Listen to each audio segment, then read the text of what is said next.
Hi guys, my name is Will from Twin Peaks Fly Fishing, and in this episode I wanted to talk to you about single-handed lines and how to go about making the decision of which line to go for to put on your rod. I'm sure we've all been in the same boat before where we've just bought a brand spanking new rod, we've got a new reel, we're really excited to go, and we need to choose a line. And then we go into the fly shop or we go into the web shop online, and we're faced with a choice of 30, 40, maybe 50 lines across multiple brands, all claiming that they do different things. And we've got to try and siphon this down and try and make an informed decision on the best line for that rod and application that you'll be using it for most of the time. So I want to just take you through my thought process and what I'm thinking when I'm deciding which single-handed line to go for my fishing applications. The first thing I'm thinking about is head length, and there's a very good rule of thumb: the head length wants to match the size of water that you're fishing. So if you're fishing small rivers or spring creeks, you want to go for a shorter head. If you want to be fishing medium or large size rivers, you want to go for a slightly longer head. Likewise, if you're fishing from still water or big reservoirs, or maybe you're fishing in the coast and you've got lots of space around you, you might want a much longer head. So getting that head length relative to the size of water you're fishing is a really good starting point. Single-handed fly lines can come in various different lengths, from around 6 meters up to about 21 meters. So the other thing I'm thinking about the length is my ability and how long I have been fishing for.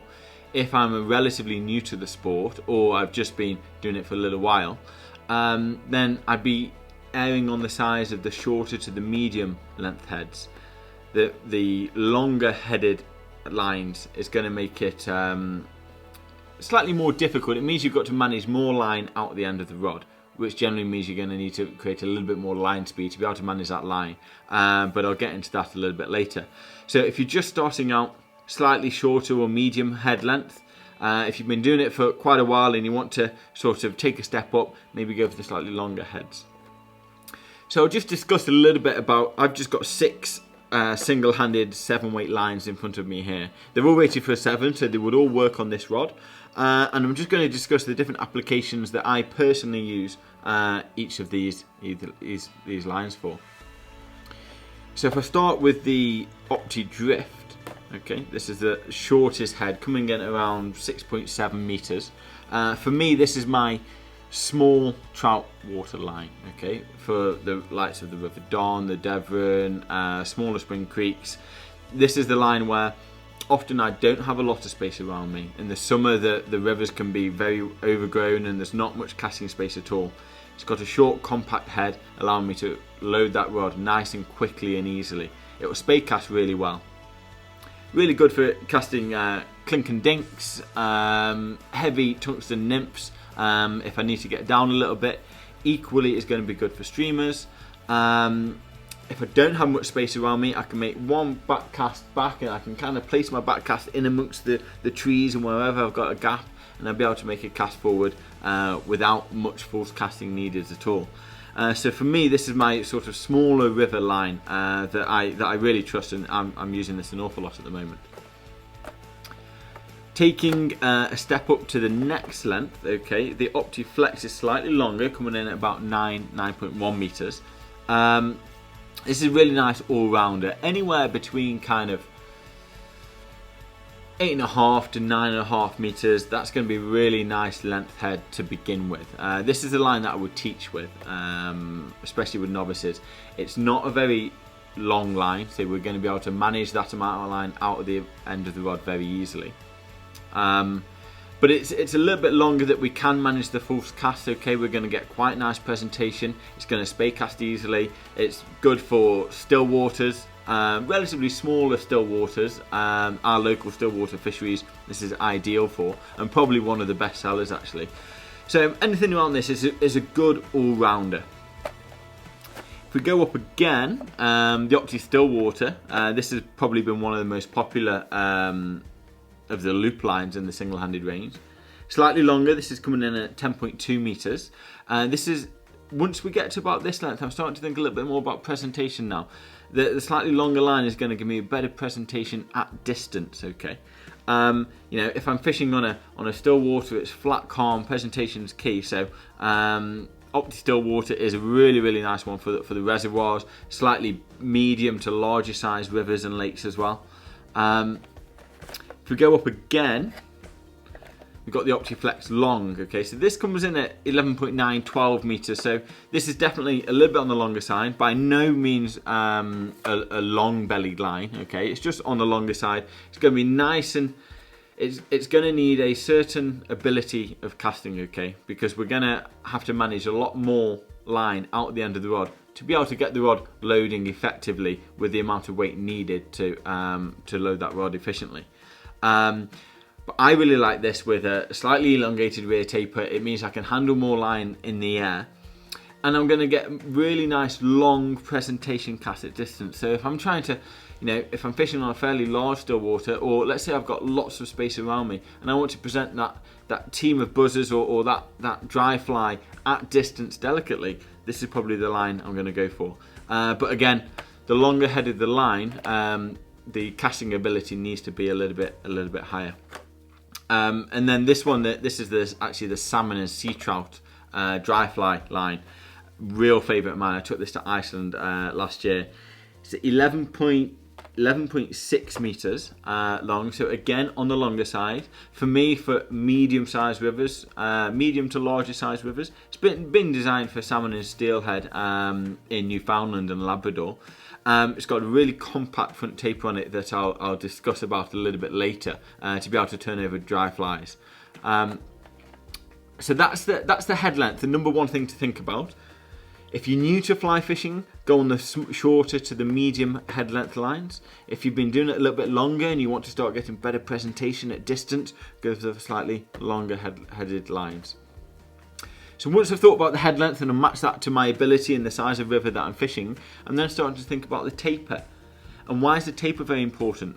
Without going into too much detail, the taper, if I show you on here, is the shape of the fly line, okay? And you'll notice that you've got the running line here. You've always got a rear taper that bridges that gap between the running line and the main fly line. And that just stabilizes the line during flight. Then you've got the main mass of the line, okay, where it's thicker. And then you'll notice it tapers down all the way. The reason we have to have this is this allows us to cast a fly and gain presentation. If this was all just one massive fly line with no taper, we'd get loads of energy into it, but it would become a projectile and we'd have no control on how it's presenting the flies. So this essentially allows us to present flies at distance delicately. So what do we need to know about this taper? So we've said that it goes down from thick to thin, okay, and that gives us presentation.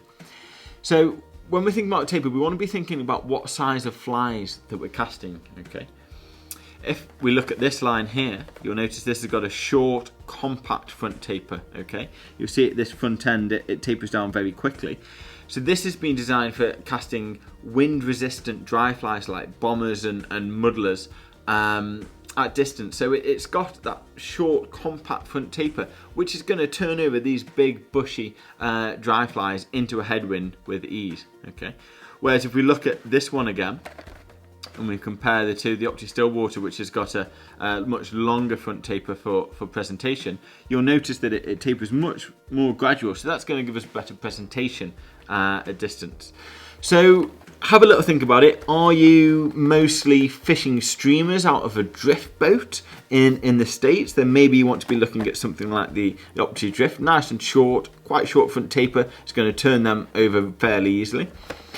Are you fishing a team of nymphs or general all-round river fishing lines, clink and dinks, dry flies, then you might be looking for just a middle of the range, a nice gradual front taper on the OptiFlex and the Stillwater as well. And then when you start looking into the presentation lines, they're going to have much more elongated front tapers, which is going to give you that presentation at distance. So that's the next thing to think about. And then finally is the density of the fly line. And generally with the density, I'm thinking about what time of year we're fishing.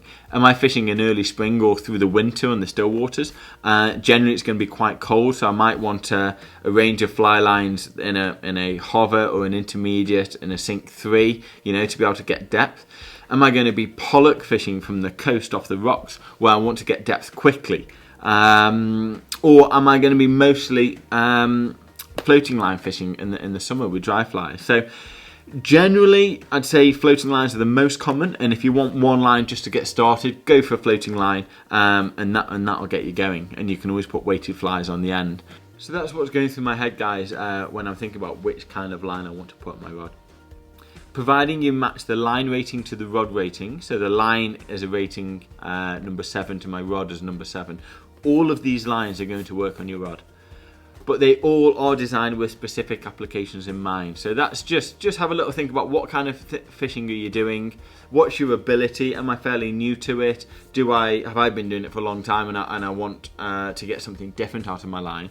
And then you can start to break down on what kind of line that you want for your majority of fishing applications. I hope that was helpful. Any questions, please feel free to send a message via any of the social media streams, and we'd be more than happy to answer either through a video or on the message.